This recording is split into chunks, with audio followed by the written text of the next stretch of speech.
Halo semuanya, nama saya Cecil dari Geofisika UI 2019. Pada video ini, kita akan membahas mengenai materi dan mineral. Apa itu mineral, cara mengidentifikasinya, bagaimana klasifikasinya, dan apa kegunaannya. Apa itu mineral?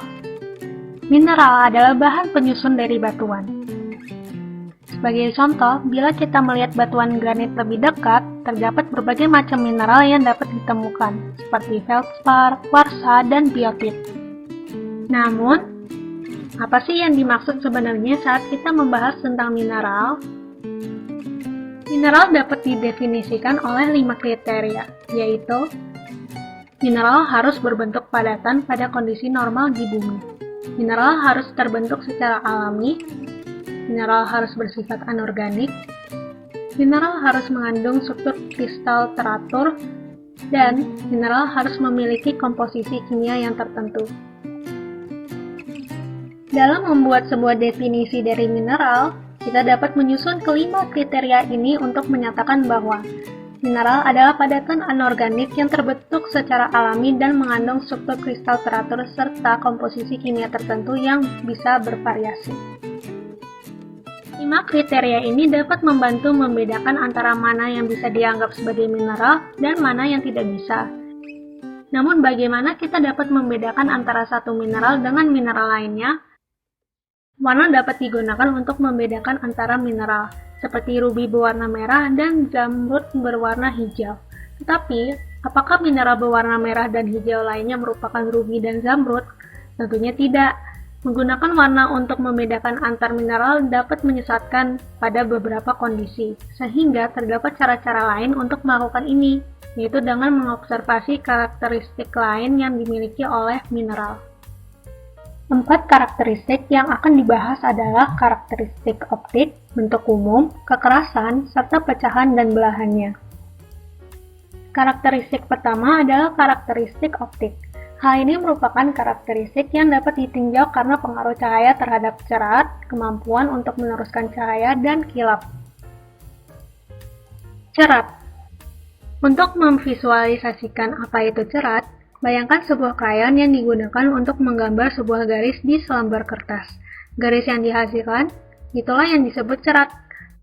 Mineral berbeda dapat menghasilkan cerat yang unik. Sebagai contoh, grafit yang umumnya kita gunakan setiap hari pada pensil memiliki cerat hitam. Tapi, hati-hati saat mengasumsikan warna cerat karena terkadang warnanya tidak sama dengan warna mineralnya. Kemampuan untuk meneruskan cahaya. Kita bisa mengobservasi mineral melalui kemampuannya untuk meneruskan cahaya. Mineral yang meneruskan cahaya bersifat transparan, contohnya kalsit. Mineral yang meneruskan cahaya namun kurang jelas bersifat translucent, contohnya muskovit. Mineral yang tidak meneruskan cahaya sama sekali bersifat opaque, contohnya sinabar. Kilap. Kilap atau lebih dikenal di dunia kebumian sebagai laser, menjelaskan interaksi cahaya terhadap permukaan mineral. Ada berbagai macam kilap yang dapat dibagi menjadi 2 kelompok besar, yaitu kilap logam dan kilap non-logam. Setiap mineral memiliki kecenderungan terhadap suatu jenis kilap, seperti muskovit yang memiliki kilap sutra atau kuarsa yang memiliki kilap kaca. Karakteristik kedua adalah bentuk umum, atau lebih dikenal di dunia kebumian sebagai kristal habit.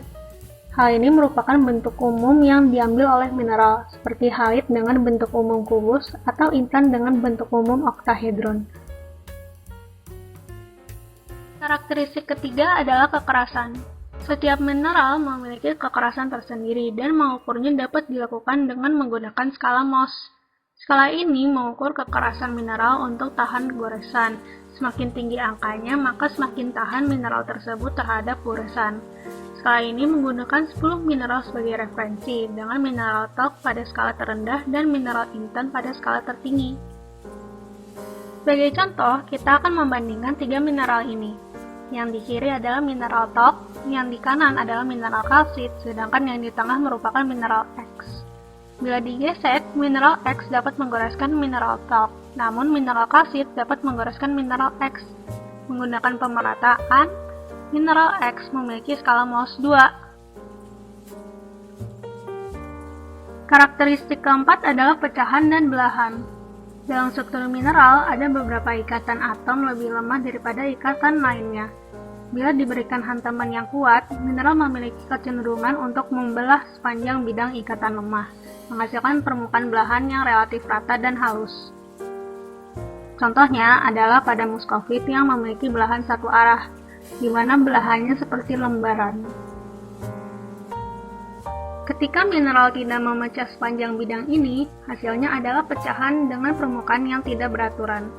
Contohnya adalah obsidian yang memiliki pecahan konkoidal, yang bentuknya seperti ombak-ombak kecil. Cara lain selain keempat karakteristik ini dapat dilakukan. Salah satunya adalah menggunakan asam klorida untuk melihat apakah sebuah batuan terdiri atas mineral berkomposisi karbonat.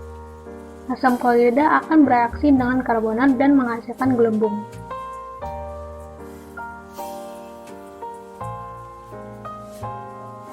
Kini, kita bisa membedakan satu mineral dengan mineral lainnya. Mineral ini juga dapat diklasifikasikan dalam dua kelompok besar, yaitu kelompok silikat dan kelompok non-silikat. Kelompok silikat merupakan kelompok yang paling dominan di bumi, karena sebagian besar kerak bumi terdiri atas dua unsur, silikat dan oksigen. Pada kelompok ini dapat dibagi lebih lanjut menjadi 6 subkelompok, yaitu kelompok olivin, kelompok piroksen, kelompok amfibol, kelompok mika, kelompok feldspar, serta kelompok kwarsa.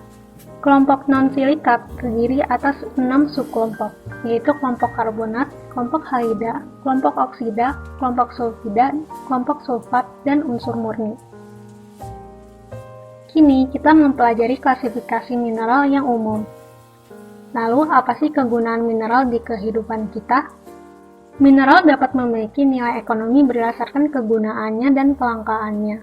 Salah satu mineral yang kami sangat kenal di Indonesia adalah batu aki atau mineral agate pada kelompok kwarsa. Umumnya, batu aki digunakan sebagai perhiasan. Selain itu, mineral yang memiliki nilai ekonomis adalah endapan biji. Endapan biji merupakan mineral logam yang dapat diekstraksi dari bumi. Salah satu komoditas endapan biji yang sempat booming di Indonesia adalah nikel, karena pengumuman Tesla untuk menggunakan komoditas nikel dalam mobil listriknya. Kini kamu telah belajar mengenai definisi mineral, sifat mineral, klasifikasi mineral, dan kegunaan mineral. Sampai jumpa ke video berikutnya. Terima kasih.